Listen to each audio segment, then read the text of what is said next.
A'udzubillahi minasyaitonirrajim. Bismillahirrahmanirrahim. Assalamualaikum warahmatullahi wabarakatuh dan salam perjuangan, salam Ramadan, salam penuh dengan keberkatan.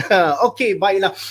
Pertama sekali saya nak ucapkan selamat datang ke Impact Chit Chat yang merupakan anjuran Akademi Impact, yang mana kita punya matlamat untuk kita buat live dalam program Impact Chit Chat ni adalah untuk menjadi satu diskusi santai demi misi ummah tercapai. Wow, alright. So dengan kata lain, kita punya program ini lebih kepada perbincangan yang bersahaja, tapi dalam masa yang sama dia padat, dia padu dan akan membantu ayah dan juga ibu.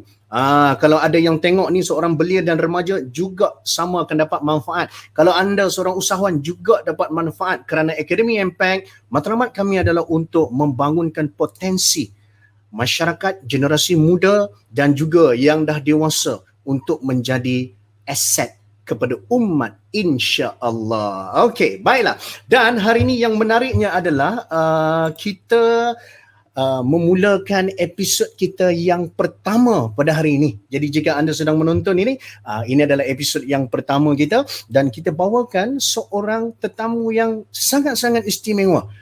Ada orang tanya, siapakah beliau, siapakah saudara ini? Tapi bagi saya sendiri, personally, dia seorang yang sangat-sangat istimewa, bukan saja untuk saya tetapi juga untuk Akademi Impact itu sendiri, yang mana beliau merupakan pelajar batch yang pertama di Impact. Apa yang pentingnya? Pentingnya adalah saya melihat transformasinya daripada zero kepada hero. Apa yang berlaku daripada seorang budak yang pendiam kepada yang tak reti duduk diam. Alright. Dan apa yang kita nak share pada hari ini dalam topik kita yang sangat-sangat menarik, iaitu kita nak ajak semua jadilah hadiah untuk ummah. Dan kita punya tetamu pada hari ini adalah adik saya, iaitu saudara Hassan Syahidi Abdul Rahman. Jadi dengan lafaz Bismillahirrahmanirrahim, saya menjemput saudara Hassan Syahidi. Okey, Assalamualaikum Hassan, apa khabar? Assalamualaikum warahmatullahi wabarakatuh. Baik. Alhamdulillah. So Hassan, kita punya diskusi kita hari ini dia santai. Alright, okay. Dia santai, dia relax dan jangan panik, sebab kalau panik nanti ombak pun panik juga. Okay, alright. Dan apa yang kita akan lakukan pada hari ini adalah kita nak sembang dengan Hassan, kita nak tanya soalan-soalan yang sebelum ni mungkin orang tak tanya ataupun orang takut nak tanya. Okay. Dan contohnya dah kahwin ke belum ataupun bila nak kahwin. So Hassan pernah bagi tahu saya, saudara perempuan, dia pernah bagi tahu, dia kata dia syukur sangat dengan PKP ni sebab tak boleh nak pergi beraya sangat supaya soalan-soalan yang macam bila nak kahwin dan sebagainya akan sangat-sangat terhad. Alright. Okey Hassan, apa kata? Hassan perkenalkan dulu diri Hassan, lepas tu Abang Bat pula perkenalkan Hassan. Kita tengok sama tak dia punya introduction tu. Silakan Hassan. Okey, bismillahirrahmanirrahim. Assalamualaikum warahmatullahi wabarakatuh. Kepada Abang Bat terutamanya dan kepada penonton-penonton Impact Chit Chat. Okey. Nama saya Hassan Syahidi bin Abdul Rahman. Saya saya tinggal dan berasal daripada Baru-Bangi ya. Umur akhir 20-an. Dan sekarang sedang melanjutkan pelajaran di peringkat master di Universiti Kebangsaan Malaysia dalam bidang Master in Social Science, Strategi and Diplomacy. Wow. Social Science bukan undang-undang Social Science. Sebab degree dulu Hassan ambil. Saya ambil double degree. Yang pertama undang-undang, LLB, Bachelor of Laws. Yang kedua undang-undang Bachelor of Laws in Syariah. LLBS. LLBS, betul. Yang hanya berada di UIA yang terbaik, tuan-tuan dan puan-puan. Alright, okay. Baiklah, so itu yang Hassan cerita. Sekarang ni biar saya pula cerita pasal Hassan. Hassan adalah seorang pelajar Impact yang sangat skeptikal waktu dia mula-mula join Impact dulu. Dia dah lah join sebab bapak dia paksa dia. Right?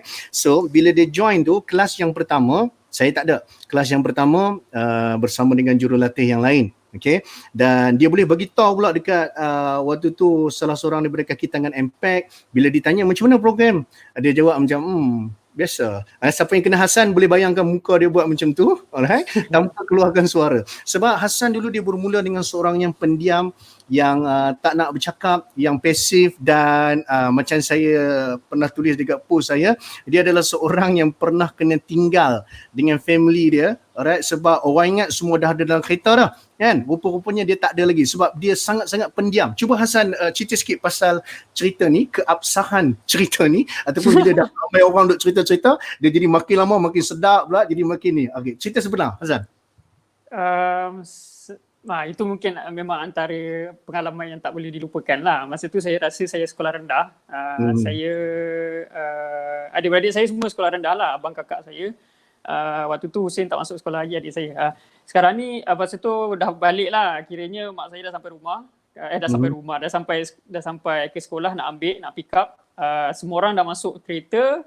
Ceritanya bila dah sampai separuh jalan, bukanlah separuh jalan, macam dah few minutes dalam kereta tu, tiba-tiba kakak saya ataupun adik-beradik saya tak perasan, tiba-tiba saya tak ada dalam kereta. Jadi macam, oi, mana Hasan? Lepas tu baru diorang patah balik dan ambil saya, macam tu lah. Rasanya mungkin kejadian tu sebenarnya tercetus idea Tuan Haji Abdul Rahman Mak Dali untuk mencipta impact. Mungkin lah. Alright, okay. Supaya dapat bangunkan potensi anak-anak dia juga. Baik, so itu adalah Hasan. Kemudian bila Hasan dia masuk Impact, and after that, saya cerita ni bukan kata nak promote Impact apa semua, tak. Saya nak cerita perjalanan dia. Bila dia dah join Impact, and after that dia mula untuk breakthrough dia punya potensi, kan? Dan antara yang betul-betul menjadi turning point untuk Hasan adalah waktu Hasan buat persembahan pidato dekat PKNS. Ingat ke Zan? Alright. Waktu tu dengan rambutnya terjuntai mereka dahi. Belah tengah waktu tu. Allah. So, itu menjadi turning point. Dan after that, saya pun tak sangka tiba-tiba dia bagi tahu, Abang Bat, cikgu saya suruh wakil sekolah ni masuk pertandingan pidato. Oh my God. Dahsyatnya. Dan kemudian dijemput pula untuk buat persembahan pidato yang dianjurkan oleh NGO dan sebagainya. Dan Alhamdulillah, yang bestnya Hasan ni, saya banyak bawa dia ke hulu dan ke hilir, ke sana, ke sini. Right? Waktu saya buat program kemas seluruh Malaysia, bawa dia. Kemudian waktu pergi ke program Aman Palestin untuk Gaza, saya bawa dia.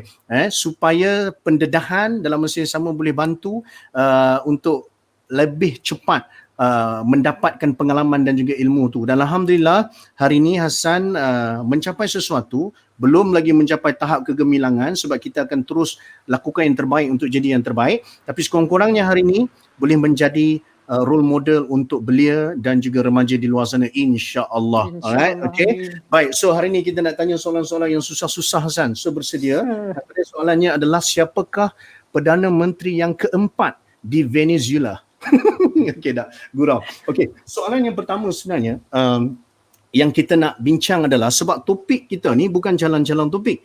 Mari kita tengok balik topik kita. Alright. Topik kita adalah tentang menjadi hadiah untuk ummah. Right? Jadilah hadiah untuk ummah. Bila Hasan dapat je topik ni, apa yang bermain di kepala Hasan? Apa yang Hasan rasa macam, aku kena sampaikan benda ni? Okey. Hadiah untuk ummah. Saya rasa perkara ni sebenarnya tagline hadiah untuk ummah ni sebenarnya dah lama dah Impact gunakan. Sebelum-sebelum ni pun bersama dengan Membat memang perkara ni pun dah selalu digunakan. Jadi yang saya faham adalah, ataupun yang saya memang dapat bayangkan adalah, hadiah untuk ummah ni sebenarnya adalah untuk anak-anak ataupun kanak-kanak dan juga remaja untuk meningkatkan atau membakar potensi mereka sehingga menjadi satu kebanggaan kepada ummah kita. Dari sudut mana-mana sekalipun lah, dari sudut kita ni dalam kerjaya kita nanti ke, di sekolah ke, ataupun pencapaian kita atau contribution kita kepada masyarakat, agama dan bangsa, dia menjadi satu hadiah kepada ummah yang boleh dibanggakan. Satu perkara yang cantik, satu perkara yang menjadi kegembiraan dan harapan buat umat inilah. Dan kita mengharapkan yang melihat, yang menonton sekarang ni, jika anda seorang ibu ataupun seorang ayah, ambil tip ini untuk kita apply kepada anak-anak kita. Dan jika anda adalah seorang remaja ataupun belia ataupun seorang kanak-kanak yang tengah tengok ni, dengar apa yang Abang Hasan akan kongsikan, apa yang Abang Bat akan sharekan, alright. Jadikan ini sebagai pengajaran supaya PKP, Perintah Kawalan Pergerakan ni, dia jadi PKP yang Impact selalu sebut, iaitu proses kemajuan berpotensi. So sekurang-kurangnya hari ini kita tonton live ini, sama ada secara live ataupun secara recorded version, dia memberikan kesan yang besar kepada kita semua. Baik, soalan yang seterusnya untuk Hasan. Kita bercakap tentang remaja. Remaja hari ini makin lama makin berbeza. Remaja dulu dengan sekarang memang sangat-sangat berbeza. Tak payah cerita zaman Abang Bat, cerita pasal zaman Hasan remaja dengan hari ini punya zaman remaja dah cukup berbeza. Pada zaman era TikTok ni dia jadi sangat-sangat berbeza. Jadi soalan yang pertama ni, kita terus pergi soalan yang bukan membunuh, tapi soalan ni memang agak serius. Macam mana ataupun dengan kata lain sekarang macam ni lah, kita tengok dulu dari sudut punca dia. Apa sebab yang menyebabkan remaja hari ni dia tak boleh menjadi remaja seperti Al-Fatih dulu? Yalah, walaupun soalan ni macam tak logik ataupun dengar macam wow tingginya, alright, tapi what say you dalam keadaan sekarang ni, kenapa remaja hari ni tak boleh menjadi remaja seperti Al-Fatih, Muhammad Al-Fatih? Silakan. Okey, soalan tu memang dahsyat lah. Sebab saya boleh katakan Al-Fatih tu adalah satu-satunya the one and the only lah, saya rasa, dalam sepanjang perjalanan sejarah manusia. Jadi kalau nak kata saya ataupun kita ni mampu mencontohi dia tu, susah lah, agak sukar. Tapi apa pun, kalau untuk menjawab soalan tu, saya rasa saya nampak dari dua sudut lah. Ini yang secara ringkas lah. Dia kalau nak baca, nak cerita pasal Al-Fatih ni panjang. Kita boleh baca buku-buku yang dah telah ditulis oleh macam-macam penulis. Kalau kat Malaysia ni ada Ustaz Syahri Abdul Rahman dah tulis tentang macam mana pembentukan Al-Fatih tu kan. Tapi apa pun, yang saya rasa boleh highlight dua perkara, dari sudut ibu bapa dan dari sudut kanak-kanak ataupun belia itu sendiri. Yang pertama, saya rasa kalau dari sudut ibu bapa, sebenarnya tak boleh tidak, dia perlu ada matlamat yang diterapkan kepada anak-anak tu.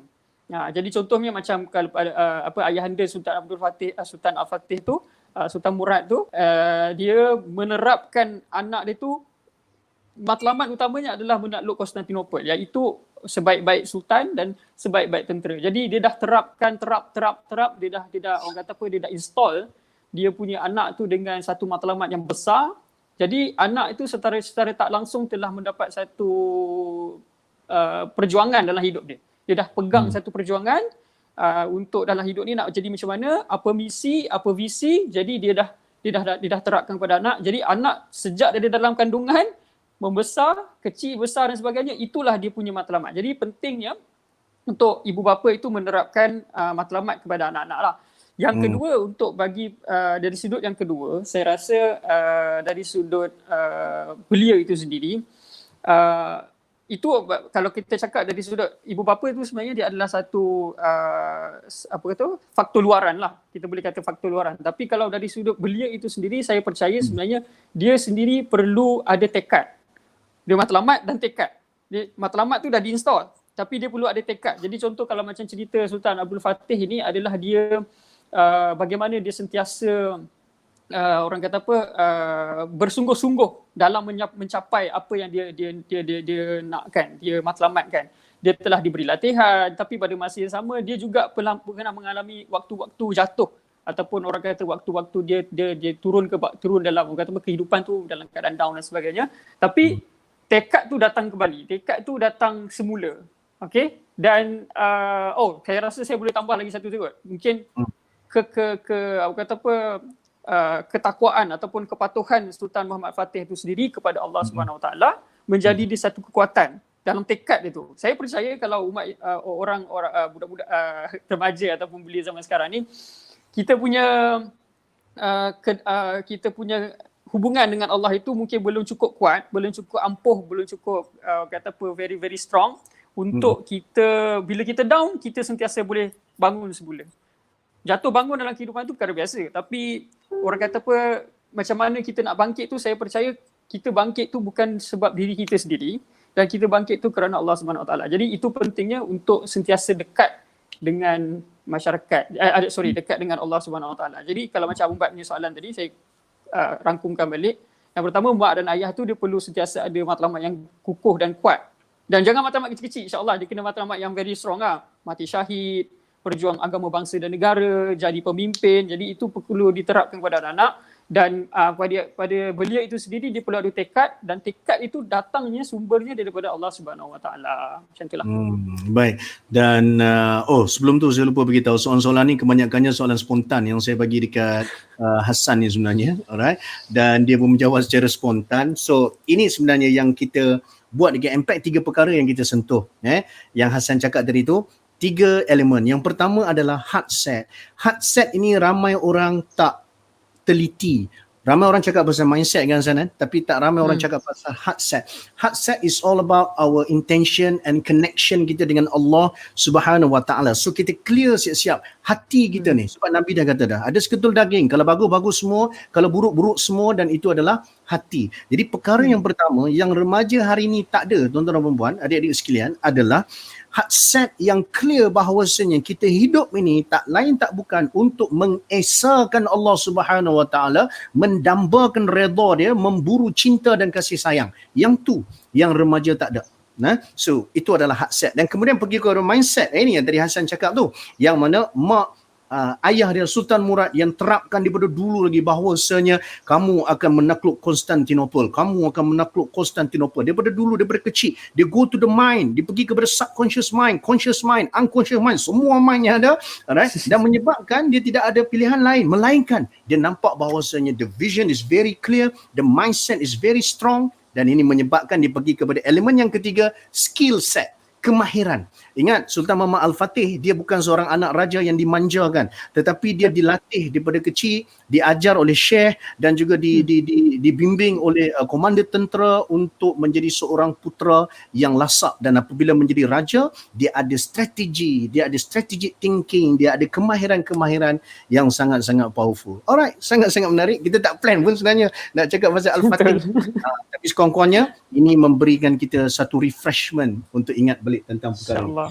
Baik Azan, kita dah pergi jauh sampai ke Al-Fatih. Now kita pergi ke belakang pula. Kalaulah boleh dipusingkan masa dan Hassan sekarang ni kembali ke darjah 6, apakah kemahiran ataupun ilmu yang Hassan rasa nak sangat belajar supaya sekarang menjadi lebih bagus? Saya jawab. Oh, ini memang betul-betul tak plan ni. Umur 12 tahun Saya rasa kalau sebab sekarang kita dah berada dalam satu zaman yang berbeza daripada dulu kan. Kalau dulu kita cakap, kalau parents sekarang, dulu banyak cakap pasal ACE, tapi sekarang ni kita banyak cakap tentang pembentukan diri lah. Saya rasa kalau lah saya dibawa ke umur 12 tahun semula, saya rasa saya harap supaya saya punya keyakinan diri tu datang lebih awal lah. Kalau macam sebab saya terima keyakinan diri saya tu masa umur saya 16 tahun. Jadi perubahan tu mungkin agak sedikit ataupun contribution ataupun perkara-perkara yang sesuatu yang membanggakan tu saya rasa macam lambat sikit lah bagi saya lah. Tapi kalau lah perkara kalau kita boleh kembali semula ke umur 12 tahun, saya rasa yang pertama saya nak belajar tentang, saya nak tahu tentang keyakinan diri tu. Sebab keyakinan diri ni penting dalam setiap perkara. Kita bukan cakap tentang bercakap di depan orang ramai je, tapi kita cakap tentang dalam kehidupan lah. Kita cakap tentang kehidupan di mana kalau apa pun perkara yang kita hadapi, kita boleh terus hadapi dengan berani, dengan kekuatan lah. Sebab umur 12 tahun ni saya nampak dia adalah satu transisi. Dia adalah satu transisi nak mengubah daripada kanak-kanak kepada remaja. Dia agak orang kata macam dalam mencari-cari lah identiti kan.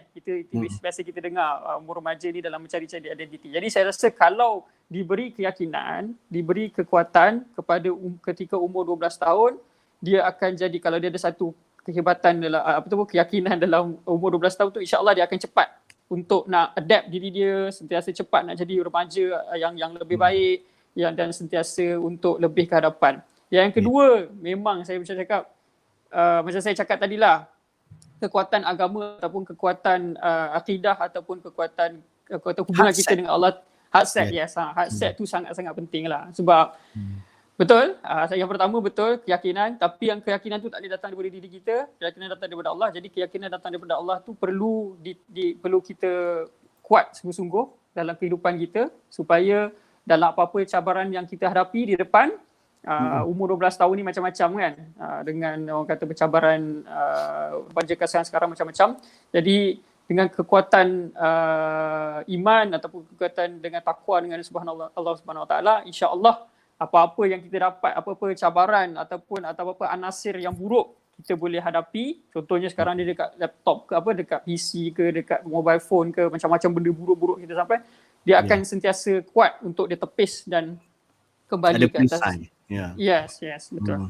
Dan kepada anda yang menonton, soalan ni memang dengar macam agak kontroversi kan, macam mana boleh berkalau-kalau nanti syaitan akan ni dan sebagainya. No. The question is like this. Kita sebenarnya tanya soalan ni supaya timbul rasa macam mana? Rasa macam aku patut bertaubat, aku patut rasa aku kena berubah sekarang sebab masa takkan kembali. Kita takkan kembali ke umur 12 tahun tu. So bila Hasan rasa macam kalaulah dia boleh patah balik pada umur 12 tahun, dia nak kuatkan lagi dari sudut agama, dari sudut kekuatan iman dan sebagainya. Okey, ini menghantar mesej satu kepada Hasan. Yang kedua adalah kepada ibu bapa yang sedang menonton, adik-adik yang tengah menonton sekarang ni, this is the time sebenarnya. Sebab semalam kita dah tak boleh pergi balik dah semalam. Yang ada adalah hari ini dan ada rezeki, kita jumpalah esok. Jadi apa yang kita patut buat sekarang adalah kita sentiasa upgrade, improve, improvise hidup kita supaya kita jadi lebih bagus, insya-Allah. Okey, baiklah. So sekarang ni kita nak buka, kalau ada siapa nak tanya soalan, kejap lagi ada sesi soal jawab. Nanti soalan anda akan dibacakan. Alright. Jangan tanya soalan-soalan yang macam sensitif, macam bila nak kahwin dan sebagainya tu, sebab no. Right, okay. Baik. Dan kepada anda yang menonton, tengok sampai habis sebab kita ada hadiah untuk anda. Siapakah yang akan dapat? Oh, yang tu rahsia. Kita kalau tengok rancangan Oprah kan Hasanan, dia pernah panggil The Rock datang, kan? The Rock datang, lepas tu The Rock hamba tahu pun sebab dia WhatsApp Hambat, dia cakap aku ada jemputan daripada Oprah. Okay. So, dia beritahu di akhir tu The Rock ni dia buat keluar dia punya Bluetooth tu, okay? Yang The Rock dan kemudian dia bagi kepada semua, kan? So kalau Oprah boleh buat, takkan kita tak boleh buat? So siapa yang tunggu sampai habis, saya ulang, siapa yang tunggu sampai habis, kita akan bagi hadiah kepada semua. Berapa muat? Semua yang akan dapat pada hari ini. So stay sampai habis sebab kita pun nak tahu juga soalan jawapan daripada Hasan ni. Contohnya jawapan tentang ciri-ciri isteri pilihan dan sebagainya. Kita akan sampai ke situ sebentar lagi. Alright, but now kita pergi kepada something yang serius sikit. Politik. Alright. Apakah ciri-ciri pemimpin politik dambaan belia pada hari ini? Orang muda hari ni dia nak ahli politik yang macam mana? Sebab sekarang ni kan kita dah boleh mengundi awal. Jadi ini penting sebenarnya. Jadi, kalau anda yang tengah menonton ni adalah seorang ahli politik, menteri ataupun kerajaan ataupun bangkang ataupun JKKK dan sebagainya, dengar jawapan ni. Okay Hasan, what kind of politician that you want? Ini macam dekat Hasan memori. Dia tak ada kena-mengena dengan impact apa semua. This is your opinion, tanggunglah. Okay, silakan Hasan. Ini macam soalan kat Al Jazeera. Saya ni bukanlah pemimpin politik, tapi saya cuba bagi jawapan berdasarkan apa yang saya tengok, saya lihat dan perbincangan sesama orang kata orang belia lah. Saya rasa yang pertama adalah senang cakap lah, kita punya pemimpin yang kita mahukan, kita dambakan adalah pemimpin yang bervisi untuk bawa negara kita ke depan. Untuk jaga identiti negara kita. Negara kita ni unik. Negara kita ni unik. Negara kita ni tak macam negara-negara di luar. Negara kita ni panjanglah ceritanya, warisan dan sebagainya, tapi negara kita ini memang beridentitikan Islam, Melayu dan Raja. Kan? Itu memang tak dinafikan. Itu memang telah berada di dalam perlembagaan. Jadi saya rasa benda tu boleh tolak tepi lah kalau kita nak berdebat tentang perkara itu. Jadi itu perlu diterima. Jadi sekarang ni kita nak ada, yang pertama saya sebagai seorang belia nampak supaya perlukan pemimpin yang bervisi untuk yang pertama jaga identiti dan yang kedua memang bervisi untuk bawa negara ini lebih ke depan. Bahawa negara ini sekali adalah pemimpin politik tersebut mesti seseorang yang menjaga identiti negara kita. Betul. Melayu, betul. Islam, Raja, ini semua adalah benda-benda yang kita tak boleh compromise, kan? Betul. Next.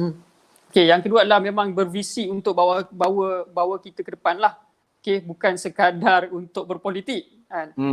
Minta maaf cakap, sekarang ni memang banyak ahli politik yang kita nampak memang sentiasa mencari-cari, meminta-minta jawatan dan pangkat.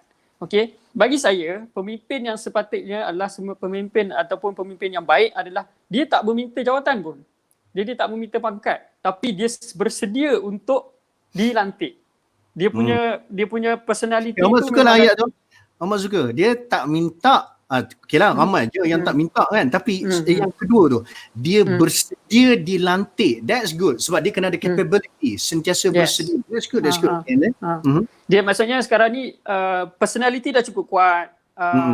Portfolio dah cukup kuat. Maksudnya dia punya pengalaman-pengalaman dah ada dan sebagainya.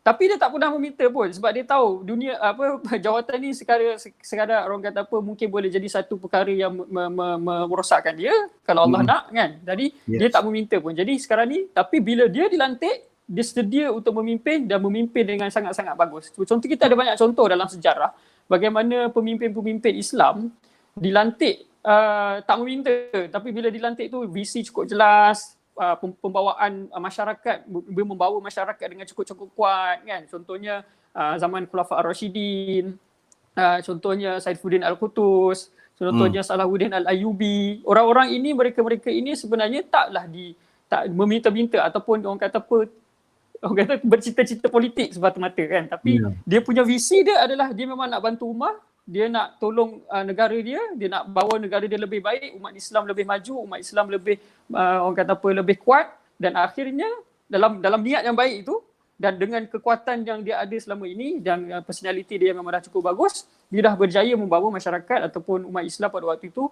ke depan lebih sehingga orang kata menjadi satu empire yang menguasai 2/3 dunia. Saya nak bagi contoh sikitlah Muhammad izinkan saya lah. Silakan Zan. Izin tu live ni. Okey, silakan. Saya baru ni ada macam terdengar dalam satu perbincangan di YouTube, ada seorang sarjana di barat. Okey, sarjana di barat nama dia Fred Donner kalau tak silap saya. Dia ni memang ahli scholar ataupun cendekiawan dalam sejarah lah.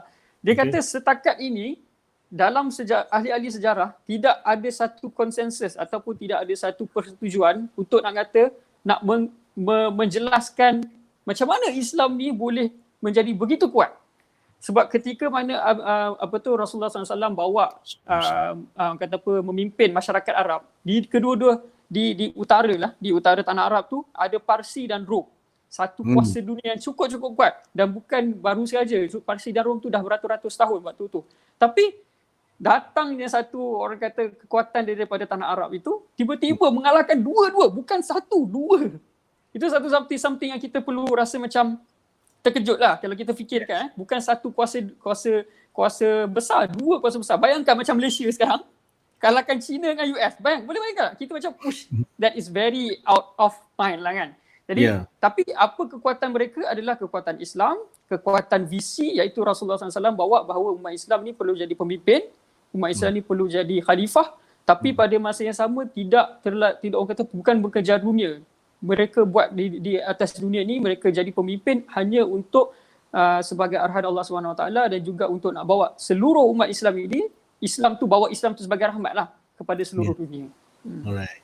Menarik Azan, dan kita ada soalan daripada pemimpin pelajar daripada USIM Mari kita tengok soalannya. Soalan ni agak nerd sikit, iaitu siapa Abang Hassan dan Abang Bat punya idola? Walaupun soalannya patutnya siapakah idola Abang Hassan dan Abang Bat, tapi it's okay. Siapa Abang Bat dan Abang Hassan dan Abang Bat punya idola atau mentor dalam hidup yang main peranan penting membentuk diri anda berdua sekarang? Sorry nerd sikit. Alright, kami dah maafkan. Okay, silakan Hassan. Siapa Hassan punya idola dan juga mentor? Okay. Sebenarnya suka juga soalan tu. Sebenarnya saya punya idola ni banyak jugalah. Okay. Yang pertama saya boleh cakap ayah saya lah. Okay, ayah saya merupakan idola saya. Saya tak boleh nafikan perkara itu. Banyak membentuk diri saya sebenarnya. Dari sudut cara fikir, dari sudut orang kata motivasi, menjadi satu role model yang baik untuk saya lah.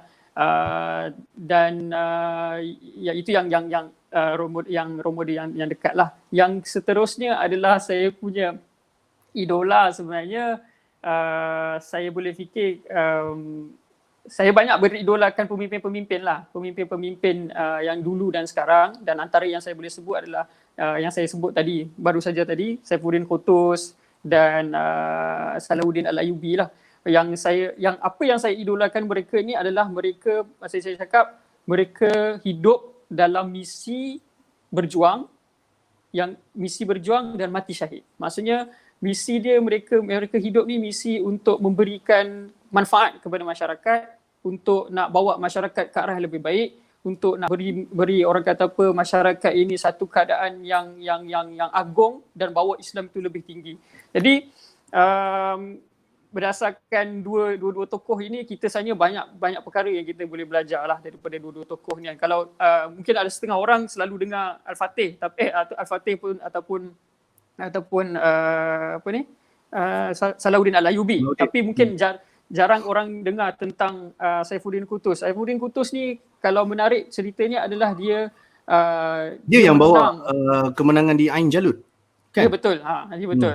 Dan dia hanya sebenarnya memang nobody sebenarnya, kan. Tapi dia rise, dia tiba-tiba dapat kepercayaan, dia tiba-tiba ambil tanggungjawab yang berat untuk nak mengalahkan tentera Mongol. Tentera Mongol tu macam kuasa besar dunia lah waktu tu. Dan Islam waktu tu memang sangat-sangat dalam keadaan terancam. Ada sejarah mengatakan satu kerajaan Islam jatuh di Baghdad dan sebagainya, dan Ain Jalut is the last battle lah. Kalau kalah tu betul. Islam tu ada sejarawan mengatakan Islam tu mungkin akan wipe out lah. Jadi bagaimana yang saya kagumi tentang Saifuddin Al-Qutuz. So, yang pertama sebab peperangan Ain Jalut tu sama tarikh birthday dengan saya. I see. Okay. Jadi satu lagi, Saifuddin Al-Qutuz ni bagaimana dia segitu mencintai Islam ketika peperangan, masa tu nak kalah lah. Kan, kita boleh nampak macam mana dia begitu mencintai Islam, nak bawa Islam tu berjuang, nak bawa Islam tu lebih tinggi dan selamatkan Islam adalah ketika betul nak kalah dah, tapi dia buka dia punya topi perang dia dan sebut, wahai Islamku, ya wahai Islam, dia sebut supaya dia punya tentera boleh nampak dia. Tentera dia boleh nampak dia dan kembali menguatkan barisan peperangan, barisan perjuangan, dan kembali melawan tentera Mongol. Maknanya kita boleh nampak bagaimana dia begitu mencintai Islam. Dan akhirnya bila dia dalam dia balik ke Mesir, dia dibunuh. Dia dibunuh. Maknanya dia punya pemerintahan tu sangat sekejap. Beberapa tahun saja. Tapi bagaimana dia punya sumbangan tu sangat besar untuk Islam, untuk masyarakat, untuk agama, bangsa dan negara, sehingga menjadi satu yang tercatat dalam sejarah lah macam tu. Yes. Dan Ain Jalut itu berlangsung pada bulan Ramadan. Betul. So dan dia berlaku di berhampiran dengan mana Hasan Mesir, Palestin kan. So itu Saifuddin Qutuz. Siapa yang belum pernah dengar boleh Google, adik-adik yang first time dengar, right, kita boleh tambah dah lagi nama-nama hero kita. Selama ni kita ada Khalid Al-Walid, kita ada Muhammad Al-Fatih, Tariq bin Ziyad, kita ada Salahuddin Al-Ayyubi, ni semua zaman-zaman berbeza. Sekarang ni boleh tambah seorang lagi, Saifuddin Qutuz. Yang ni kalau kita tengok dari sudut peperangan, tuan-tuan dan puan, sangat bijaknya Saifuddin Qutuz ni, dia menggunakan kekuatan puak-puak, tribe, kan? Yang mana dia menggunakan kekuatan itu dan membawa panji-panji Islam, dan mereka akhirnya menang di atas satu kesatuan. Nanti kita kena tengok lagi panjang sebenarnya. Nak cerita pasal Ain Jalut sahaja, banyak sangat pengajaran yang kita akan dapat. Alright? Betul. Okay. So next. Sebelum tu, Abang Bat pula Abang Bat punya idola ataupun mentor first kali Aiman Arifin kita jangan guna perkataan idola dah, start daripada sekarang kita guna perkataan mentor, okey lah. Idola ni daripada perkataan idol ni daripada perkataan yang kita tahulah maksud dia tak elok. Okey, Aiman yang baca mesti rasa macam aku kena lagi, dah lah aku tolong tanya. Okey, baik. So idola Abang Bat ataupun mentor Abang Bat adalah of course kita Hasan pun sama juga, iaitu Nabi Muhammad SAW. Dan daripada sirah Nabi ni dia sangat evergreen, dia sangat hidup sampai bila-bila. Itu kelebihannya. Walaupun Abang Bat pernah jumpa dengan orang-orang yang cendekiawan, bila disebut pasal Islam dia kata, yelah Islam ni kan agama Arab, dibawa ke tanah Melayu. So Abang Bat pun macam aku, yelah dia pun orang, bukan calon-calon orang kan bila cakap macam tu. Tapi bila tengok balik, sunnah Nabi ni memang sangat-sangat powerful, dan kalau kita apply dalam hidup, dia memang akan jadi sangat-sangat successful walaupun zaman berubah-ubah. Okay? Dan selain daripada tu, mentor Abang Bat juga adalah ayah Abang Bat. Alright, mama yang bela Abang Bat, dan ini adalah orang-orang yang sangat memberikan kekuatan dan juga guidance. Walaupun contoh kalau Abang Bat ada masalah dalam bisnes, contoh Abang Bat jumpa dengan mama Abang Bat, mak yang bela Abang Bat, alright, mak Abang Bat, mak kandung Abang Bat dah meninggal. So Abang Bat akan tanya soalan, walaupun Abang Bat tahu jawapan tak akan dapat jawapan yang berkenaan tentang bisnes, tetapi dia punya nasihat tu mesti akan kena, dan kalau buat tu insya-Allah akan jadi something yang bagus, keberkatan.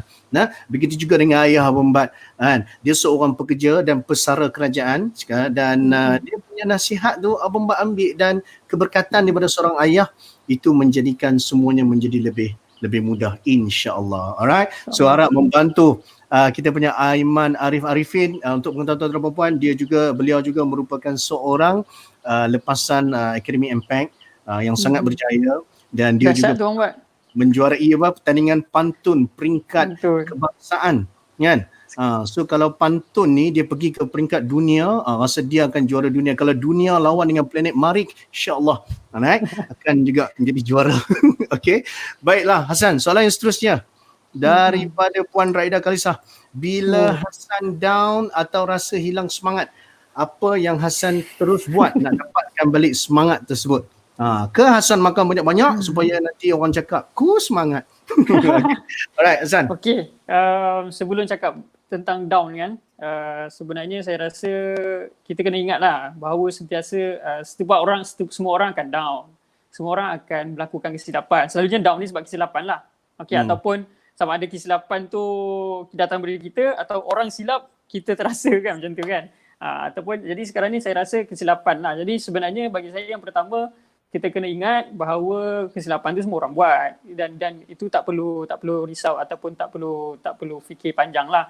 Dan kita sebenarnya yang kedua adalah memang saya nak cakap memang kalau kita ni bukan orang Islam kan, kita memang akan sentiasa down lah. Saya nak kongsi satu fact lah kalau boleh lah dengan Abang Bat kan. Kalau kita tengok negara-negara di dunia ni, kalau kita tengok negara-negara di dunia ni, negara-negara yang kaya tu memang di atas top 10 tu memang bukan orang Islam lah, kita tahu kan. Tapi kalau Abang perasan, kalau Abang pernah tengok kan, kalau ataupun yang menonton pernah tengok, pernah cari, negara-negara yang paling kurang membunuh diri, suicide rate kan, adalah negara-negara Islam. Di bawah sekali, yang ratus-ratus bawah-bawah tu semua negara-negara Islam. Maksudnya orang Islam percaya bahawa dunia ni memang tempat kita akan down. Dunia ni memang tempat yang kita akan diuji, dunia ni memang tempat yang kita akan rasa bersalah ataupun rasa memang buat kesilapan lah.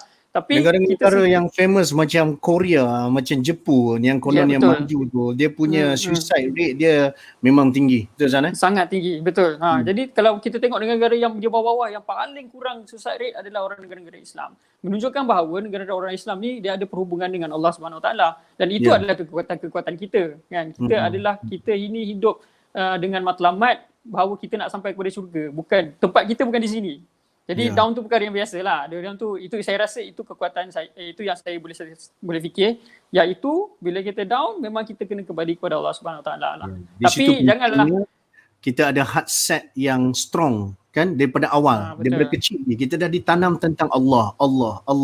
Alright, dan insya-Allah dia akan sangat-sangat membantu. Okay Azan. Alright, baiklah itu jawapan untuk soalan daripada Puan Raida. Ni ada satu lagi daripada Akilah Ghafar. Assalamualaikum. Jawabnya apa? Waalaikumsalam. Waalaikumsalam.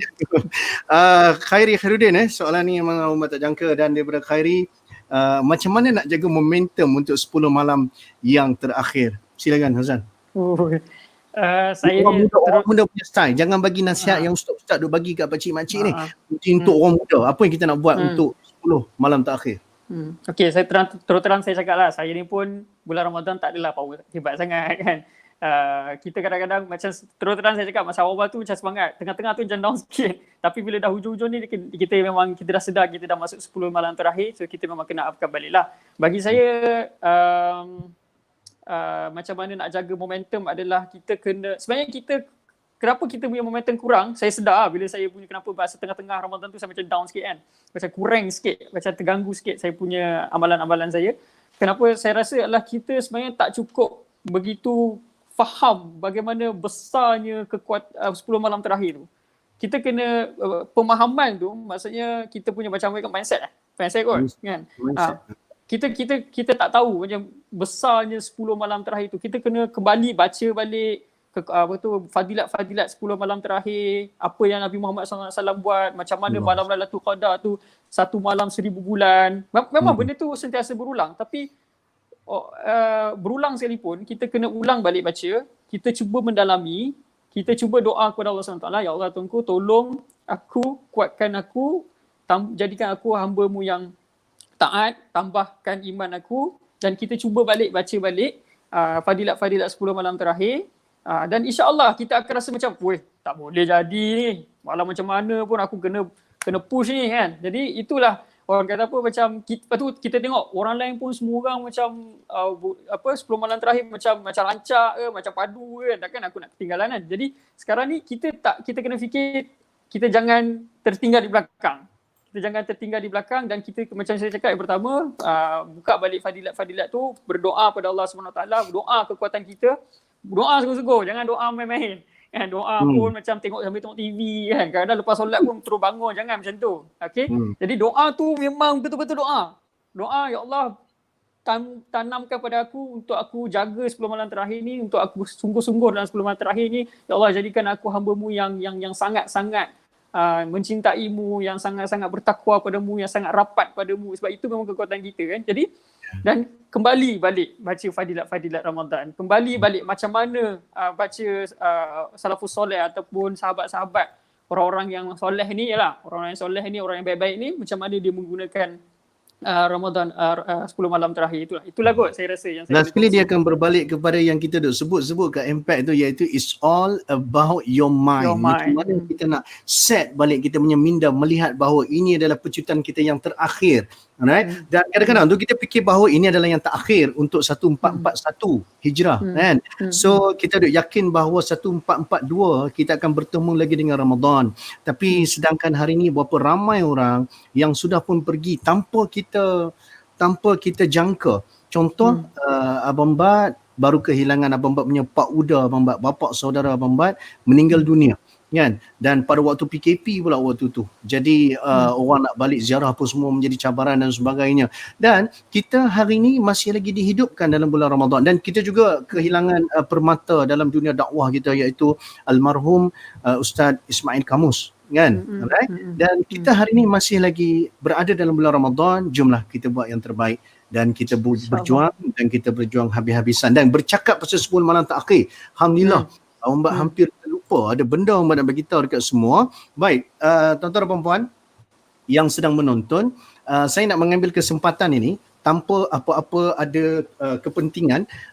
Sekarang ni Aman Palestin sedang buat satu kempen untuk fasa ketiga Ramadan, yang mana mereka membuka untuk sumbangan daripada kita semua untuk tabung Ramadan Karim.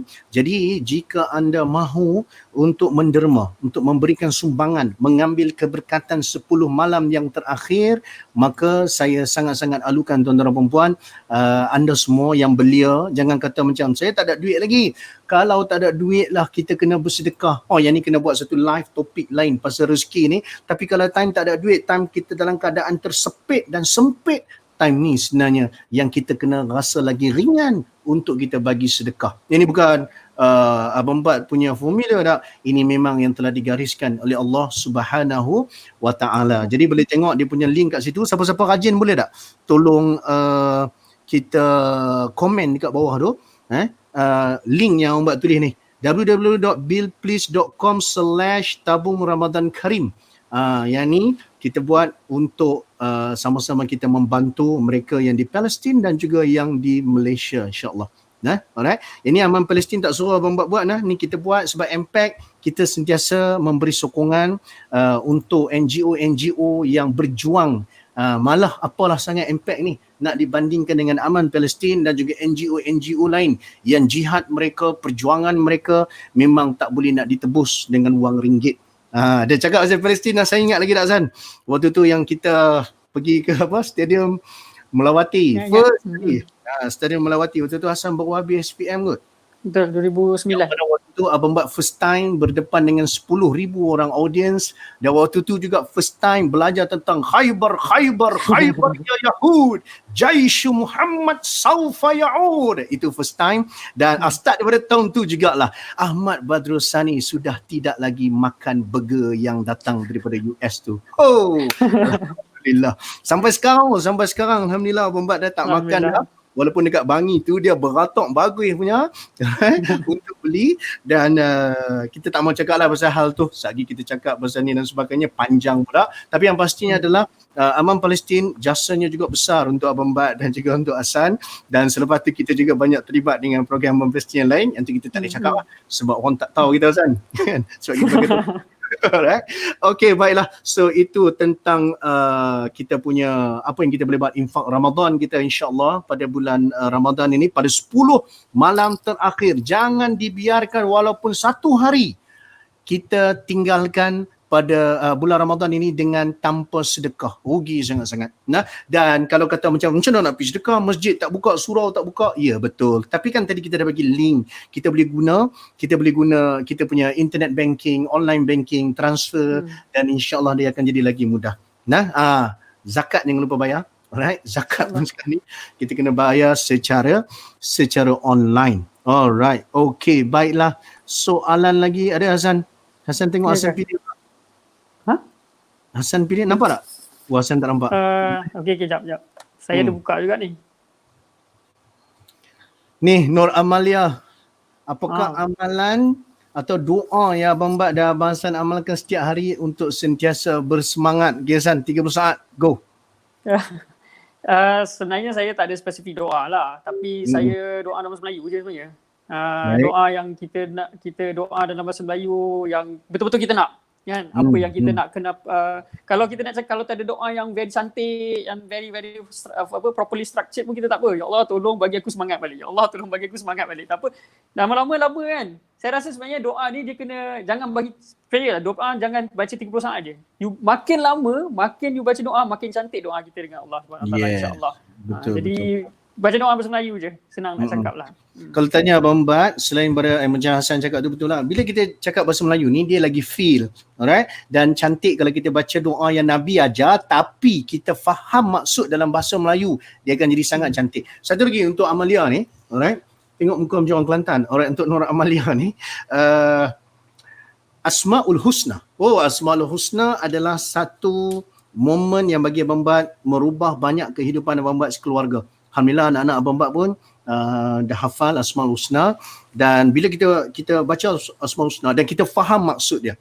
Yang Abang Bat selalu guna ni, Hasan, yang dulu yang Hasan duk dengar Abang Bat duk zikir sesuatu. Ya Allah, Ya Rahman, Ya Rahim, Ya Malik. Setiap satu 99 nama tu, setiap satu kita faham dan tahu maksud dia lain. Sebab tu bila kita sebut Ya Qahhar, bila kita sebut Ya Qahhar, kita dapat rasa kekuatan. Dapat rasa tak, Hasan? Right? Dapat rasa kekuatan itu. Semangat itu sebab kita menghayati apa yang kita sebut. Bila kita sebut Ya Wadud yang maha mencintai, dapat rasa ni hati kita ni dicintai dan mencintai Allah Subhanahu Wa Taala. Bila sebut Ya Ghaffar, Ya Ghafur, Ya Tawwab, Ya Afu, dia jadi lain. So ni juga benda yang Amalia boleh buat untuk menjadikan kita lebih bersemangat. Kita rasa macam sangat-sangat disayang oleh Allah Subhanahu Wa Taala bila kita berzikir Asmaul Husna dengan syarat makna dia kita kena tahu. Sebab daripada kecil kita duduk nas'alukaya sampai kita tak tahu maksud dia sebab kita baca sebab sekadar kena nasyid. So this is the time untuk kita faham maksud dia. Alright. Ini panjang. Puan Zulaika Ali, Ustazah Zulaika, semoga ramai generasi muda yang bakal lahir sebagai pemimpin Muslim berwibawa melalui Impact. Amin ya Rabbal Alamin. Terima kasih kepada Abang Bat dan Abang Hasan yang pernah membimbing jihad, syifa dan fidak di Impact. Impact berjaya memberi keyakinan keberanian untuk tampil ke hadapan cemerlang untuk ummah. Amin ya Rabbal Alamin. InsyaAllah anak-anak ustazah semuanya terus menjadi permata untuk umat. Kami tidaklah nak claim apa-apa pun, semuanya kerana berkat doa mak dan ayah, didikan ustaz-ustazah mereka di sekolah. Kami cuma apa yang boleh Betul. tolong sikit-sikit cuma satu je harapan Mbak dekat Fidak sebenarnya. Oleh kerana Fidak sekarang dah baca doa apa semua, baca Quran semua sedap. Alright. Saya pernah Nanti bermakmumkan dia, Umbat. pernah bermakmum ke berimamkan dia? Tak, dia jadi imam lah. Masa tu dia tahun lepas dia So Hazan solat berimamkan tarawih dia. Bukan, Okay. dia jadi imam. Saya solat tarawih tu, saya jadi makmum lah. Betul lah tu. Okay, tak apa. Itu adalah soal tata bahasa. Sorry. Yes. It's okay Hasan. Alright, semua orang buat salah. Cuma kesalahan macam agak kelakar. Alright. Untuk tidak satu je harapan Mbak. Oleh kerana dah pandai baca Quran apa semua, lapangkan masa anda dan tarikh anda nanti pada hari perkahwinan Hasan. Alright. Jadilah qori yang akan membaca pada hari tersebut. Alright. Okay. Baiklah. So, Nurin Farisha dia tanya, Abang Bat dengan Abang Hassan tak pernah gemuruh ke bila cakap depan orang? Haha. Abang tak tahu apa fungsi haha dekat hujung tu. Tapi yang pastinya adalah mestilah pernah gemuruh. Okey, baiklah. Lagi apa lagi? Boleh senaraikan. Okey, soalan ni kita bagi yang ambil double degree untuk undang-undang. Jangan. Senaraikan doa yang khusus untuk anak-anak baca dan amalkan untuk 10 malam terakhir. Ini apa yang Nabi ajar kita lah. Kan? Allahumma innaka afun tuhibbul afwa fa'fu anni. Right? Allahumma innaka afuun, yang maha memaafkan. Ini penting sebab tu afu adalah salah satu daripada 99 nama Allah. Allahumma innaka afun tuhibbul afwa fa'fu anni. Maka baca doa ni kita nak bagi tahu dekat kita nak minta pada Allah, ya Allah, engkau ni adalah yang maha memaafkan, maha pengampun. Kau suka untuk memberikan pengampunan. Maka maafkan aku ya Allah, maafkan aku ya Allah, maafkan aku ya Allah. Yang ni adik-adik semua baca dan hayati. Kalau adik tak reti, ini ada Hasan Umat tengok itu dekat YouTube. Puan Ummu Ahmad, alright. Cari kat YouTube doa 10 malam terakhir. Dia buat doa Allahumma innaka afun tuhibbul afwa fa'fu anni tu, dia buat selama sejam. So dia ulang. So sangat bagus untuk penerapan dalam minda anak-anak kita, senang untuk mereka hafal insya-Allah. Alright. Soalan makin banyak kita nak sampai hujung lah. Okay Hasan, soalan daripada Khairina Syamimi. Bagi Abang Bat dan Abang Hassan, perlu ke kita ada best friend? Kalau tak ada pelik ke? Hasan, ini soalan-soalan ni. Okey, ini satu perkara yang saya baru belajar. Baru-baru ni saya anak barang buah saya datang rumah Khalif dengan Ikhwan kan. Diorang bawa lah game diorang. Saya join lah pula dia main game kan. Dia main game Call of Duty tau. Okey, sekarang ni bila kita main game Call of Duty tu, dia ada gang tau. Saya perasan saya ni noob lah. Kalau istilah orang muda sekarang noob kan. Baru nak main saya mati, Tapi bila saya dah makin lama saya main game tu, dan dia macam ada pair lah, tapi pair tu komputer lah, saya main yang mainan komputer kan. Dia lagi mudah. Kita lagi mudah bunuh musuh tu, orang jahat tu, dengan kita ada pair. Jadi sebenarnya best friend ni saya sangat penting. Point dia adalah sangat penting lah. Sangat penting sebenarnya ada Call best of friend. Duty. Best friend. Okay. So nak kena clear betul-betul ni budak-budak tengok Sekali dia kata, abang tu cakap Call of Duty kena main kita kena stop main game ni, kena start Call of Duty. Okay. So, best friend adalah sangat penting. Alright. Best friend sangat penting. Sebenarnya sebab kita ni bila seorang-seorang mudah kata boleh dihanyut ke kanan ke kiri kan, ke sana ke sini kan. Jadi sekarang ni dengan best friend, tapi make sure your best friend is very very good lah. Janganlah cari best friend yang orang kata apa, kita tengok perangai pun macam macam hantu raya je kan. Tapi maksudnya sekarang ni best friend tu sangat penting supaya dia boleh bimbing kita, sama-sama dengan kita, dia menjadi penguat semangat. Kadang-kadang kita lemah, tapi bila best friend kita kau faham, kita pun jadi semangat balik. Jadi best friend tu sebenarnya agak penting juga. Kalau tak ada best friend, saya cakap dengan Khairina, jadikanlah mak anda sebagai best friend. Yes. Sebenarnya ni soalan ni sebenarnya dia berbeza sikit tau, Mimi, antara lelaki dengan perempuan punya best friend. Lelaki punya best friend, kita boleh berkawan dengan ramai orang. Perempuan ni Hasan, dia ada klik-klik dia. Kau sana kan? Dia ada klik-klik kat sekolah, kat universiti semua sama. Jadi dia sedikit berbeza tapi asasnya tetap sama. Kita perlu ada best friend, dan kajian daripada university, alright, Yale University, 5 orang yang paling rapat dalam hidup kita akan mempengaruhi kita. Jadi pastikan 5 orang yang jadi best friend kita adalah mereka yang kita rasa macam kalau dia ni nak pengaruh aku rela sebab dia ni kuat bangun tahajud contoh. Dia ni memang suka nasihat orang contoh. So kita jaga bab tu. Alright, okay, baiklah. Syifa pula. Tadi mak dah lah ni, Syifa pula tanya. Nak tanya, yelah takkan nak nyanyi. Macam mana nak bersedia untuk perkara yang spontan? Macam tiba-tiba je orang suruh kita bagi ucapan ke, tazkirah ke, tapi kita tak ready lagi. Bak kata Abang Bak dulu, bersedia untuk tak bersedia. Oh, pandai petik nama Abang Bak pula. Alright, okay Azan. Silakan, Syifa. Oh, okay. Saya rasa yang ni Abang Bak mungkin jawapan Abang Bak lagi better pada saya lah. Tapi kalau saya boleh kongsi adalah sebenarnya spontan tu tak boleh datang secara tiba-tiba. You have to accept that in the early days ataupun peringkat-peringkat awal, korang memang akan sentiasa melakukan, memang korang punya spontan tu memang halal balai lah, memang teruk lah. Kan, memang tak jadi lah. Tapi itu cakap seorang yang berpengalaman dalam spontan yang halal balai. Okay.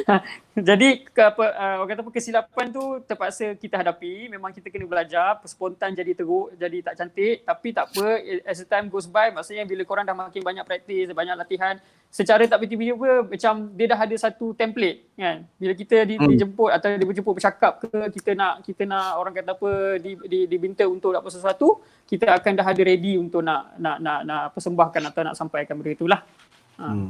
Alright. Okay, Abang Bak punya pendapat sama macam Abang Hassan, dia ada template, cuma ni untuk memudahkan Syifa.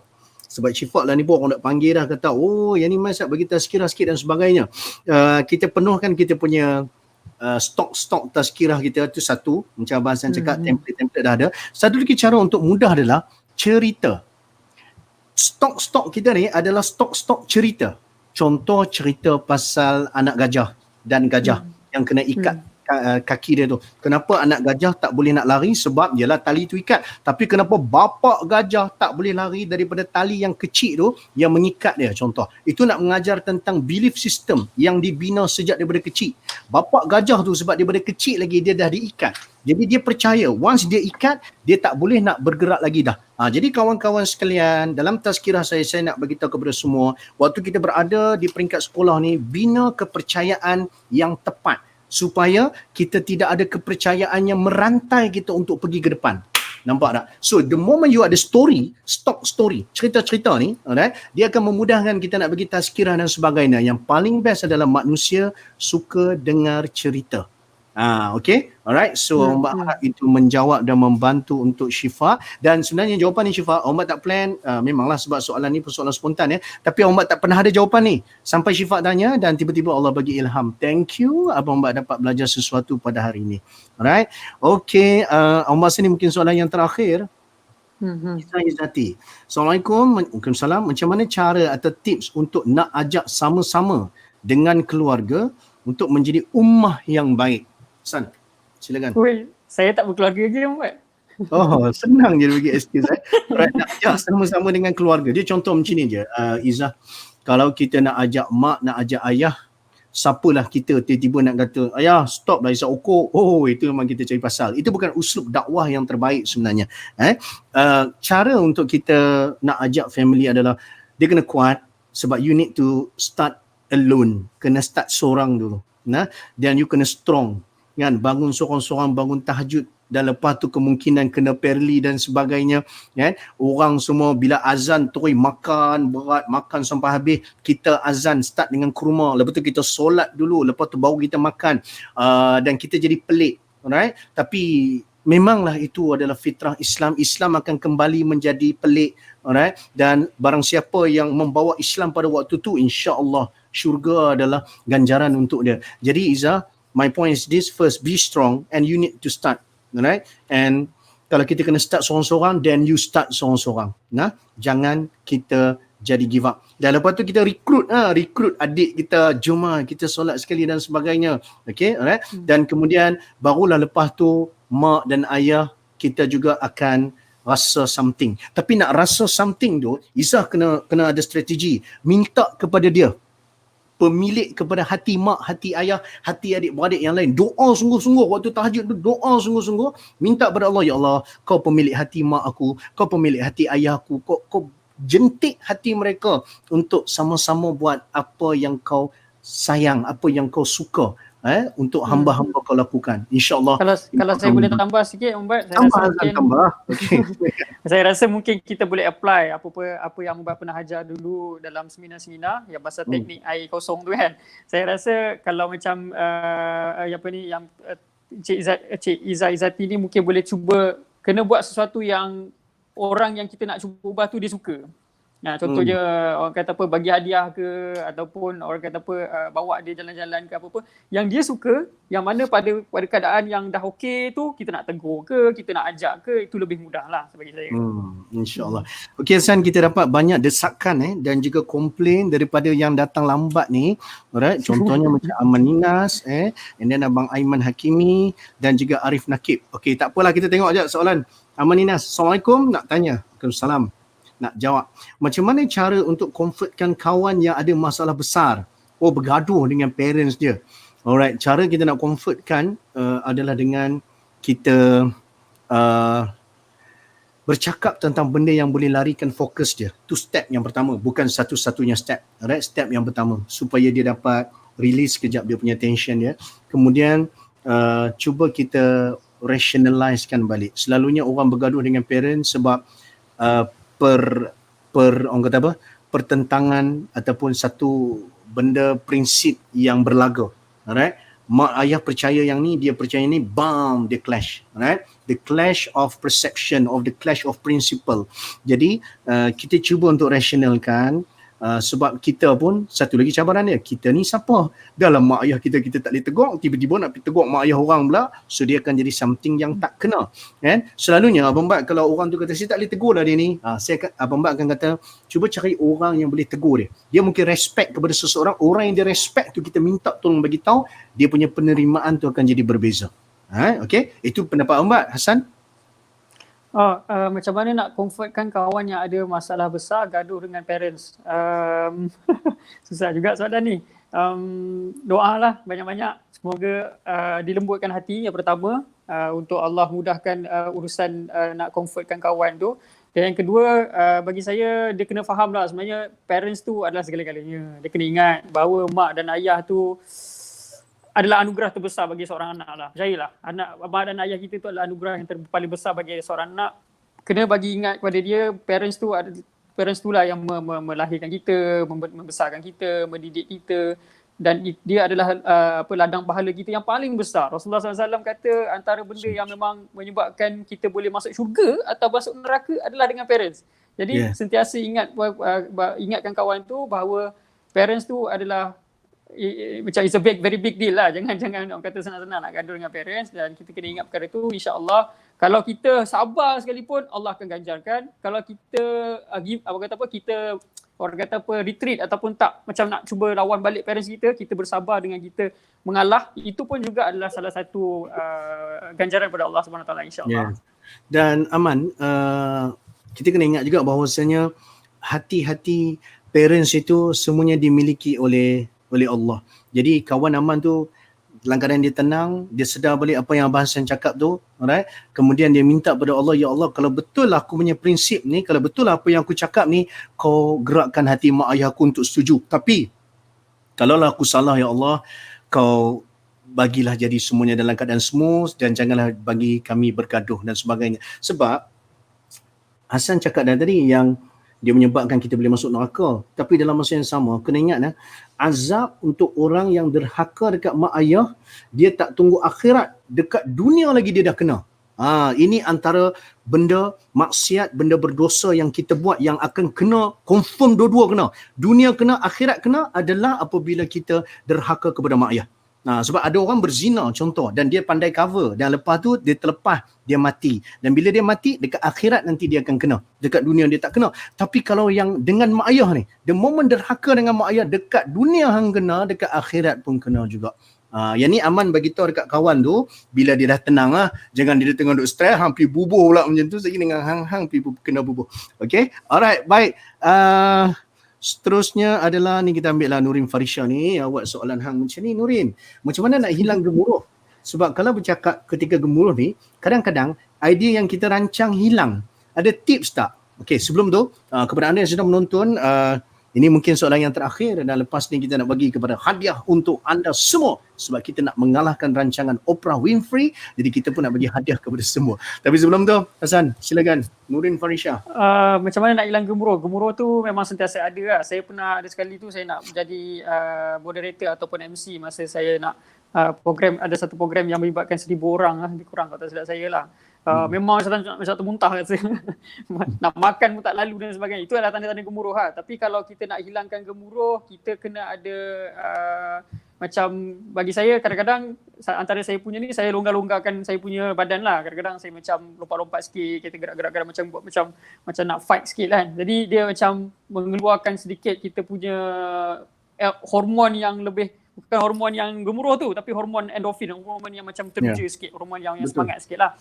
Jadi itu salah satu cara, dan zikir jangan lupa lah, insyaAllah. So sebenarnya Nurin, lebih baik kita gemuruh, lebih baik kita takut sebelum kita bercakap daripada kita tak takut langsung sebelum kita bercakap, sebab itu akan menjadi overconfident. Alright, ingat itu benda yang selalu kita sebut dalam impact. Alright, dia akan menyebabkan kita overconfident. Kita rasa macam mana berserta. Alright, macam tu punya perangai. Tengoklah Zaki, semua benda akan jadi tak jadi. Semua benda akan jadi disaster sebenarnya. Jadi gemuruh itu ada biar, kerana ketakutan adalah, sambung Azan. Kekuatan. Ya, nasib baik Azan. Alright, ketakutan adalah kekuatan, dengan syarat kita tahu macam mana nak handle. Macam Abang Hassan cakap tadi tu, sebenarnya pergerakan kita tu untuk keluarkan hormon endorfin, supaya kita jadi macam lagi cergas. Dan Abang Bak pun selalu buat macam tu juga. Mungkin sebab pengaruh tengok wrestling waktu kecil-kecil tu, tapi dia sangat-sangat membantu, alright, dan dia menyebabkan kita rasa lagi bersemangat untuk berjuang di atas pentas. Alright, okay, baiklah. So itu sahaja soalan-soalan Abang Aiman ni. Alright, tadi macam nak tanya, lala tak ada pun. Okay, baik. Jadi terima kasih tuan-tuan dan puan-puan kepada semua yang menonton. Sebelum kita bagi tahu, saya nak cari jap hadiah tersebut. Hasan boleh buat kesimpulan dengan mungkin share dengan kami apakah nasihat ataupun ajaran ataupun prinsip yang dibina oleh mak dan ayah Hasan yang Hasan pegang sampai hari ini. Silakan Hasan Syahidi.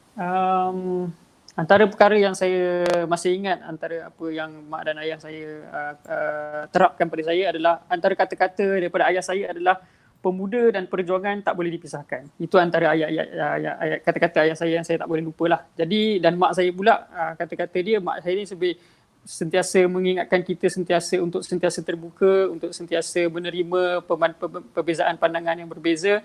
Mak saya cakap, walau macam mana pun jalan kita, yang penting kita punya matlamat akhirnya adalah untuk nak menguatkan atau nak membantu Islam. Jadi itu antara perkara yang sentiasa diterapkan pada saya dan sentiasa menjadi satu pegangan pada saya lah. Jadi hidup saya dan hidup kita ni sebenarnya perlu ada misi yang besar, perlu ada misi yang kuat untuk sentiasa memberikan manfaat kepada umat, untuk menjadi satu perjuangan, untuk jadi membawa perjuangan untuk umat, untuk memberikan untuk Islam itu berada di lebih tempat yang lebih tinggi, dan moga-moga menjadi satu hadiah untuk umat lah, insya-Allah. Itu yang saya rasa saya boleh kongsikan apa yang mak saya dan ayah saya terapkan kepada saya, insya-Allah. InsyaAllah. So it's all about perjuangan, dan antara benda yang seronok dan memberi inspirasi kepada Abang Bad daripada kata-kata almarhum Ustaz Ismail Kamus adalah, hidup ini adalah untuk beribadat. Hidup bukan untuk berehat, tetapi hidup adalah untuk beribadat. Dan yang cantiknya kita umat Muhammad ini, semua benda yang kita lakukan, benda-benda baik yang kita lakukan dan kita niatkan untuk Allah, semuanya menjadi ibadat. Jadi teruskan hidup ini sebagai seorang pejuang, insya-Allah, dan mudah-mudahan kita menjadi hadiah untuk ummah. Itu tajuk kita. Dan oleh kerana kita bercakap pasal hadiah, sekarang ni apa yang kita nak buat adalah kita nak bagi hadiah untuk anda semua. Alright, yang mana apa yang kita akan lakukan sekarang adalah, for the first time in forever, Abang nak buat benda ni, dan Abang harap benda ni berjalan dengan lancar. Alright, bagi mereka yang sedang menonton sekarang ini, anda perlu buat ini. Kita akan bagi hadiah untuk anda semua, percuma e-book yang bernilai RM10 tentang satu buku yang bernama Mama Papa, I Hate You ke I Love You. Yang ni menarik ni. 3 tips berkomunikasi dengan anak. Apa yang anda kena lakukan sekarang adalah type nak di bahagian komen. Bukan type anak type nak. Nak di bahagian komen, type sekarang. Lepas tu nanti insya-Allah robot-robot daripada Impact, page Impact ni punya robot, kita ada robot, kita dah pasang dah insya-Allah. Harap dia berfungsi dengan baik, akan terus PM anda, tuan-tuan dan puan-puan sekalian. Okey, bagi yang belum berkeluarga, download juga boleh menjadi something yang membantu kita satu hari nanti, ataupun kita boleh share ilmu ni dengan orang-orang yang kita sayang, insya-Allah. So hadiah ni adalah untuk siapa, Azan? Semua. Untuk siapa? Semua orang. Semua. So insya-Allah mudah-mudahan ini akan menjadi satu buah tangan untuk anda semua yang berguna, yang bermanfaat, insya-Allah. Hadiah daripada Impact. Okey, dan insya-Allah sebelum kita tamat, nak bagi tahu kepada semua, hari ini kita punya perbincangan adalah tentang jadilah hadiah untuk ummah, dan insya-Allah tomorrow, esok, kita akan ada satu lagi Impact Chit Chat session, yang mana pada 14 Mei 2020 kita akan bersama dengan Puan Wawa Syauqi. Alright, so Puan Wawa Syauqi adalah seorang penulis di The Pro Parenting. Dia adalah seorang social media influencer yang sedang meningkat naik, dan beliau dan juga tim beliau sangat aktif dalam Facebook group Avengers Families, yang mana mereka sangat-sangat suka berkongsi tip dalam bentuk FB Live, dalam bentuk poster, dalam bentuk artikel tentang parenting. Jadi jika anda berminat, alright, untuk tahu dengan lebih lanjut, kita jumpa esok insya-Allah. Tadi saya nampak ada seorang tanya soalan, Puan Running Baby tadi, pasal macam mana nak bagi anak suka baca Quran dan sebagainya. Kita punya tetamu esok ni, Puan Wawa Syauqi ni, antara orang yang insya-Allah mampu untuk membantu dan juga menjawab persoalan ini, insya-Allah. Alright, so Hasan pun kena tengok juga esok, walaupun belum lagi mendirikan rumah tangga, tapi ilmu ini perlu ada, dan ilmu ini insya-Allah dia akan dapat membantu. Okey, jadi itu sahaja. Terima kasih banyak-banyak. Mudah-mudahan kita berjumpa lagi.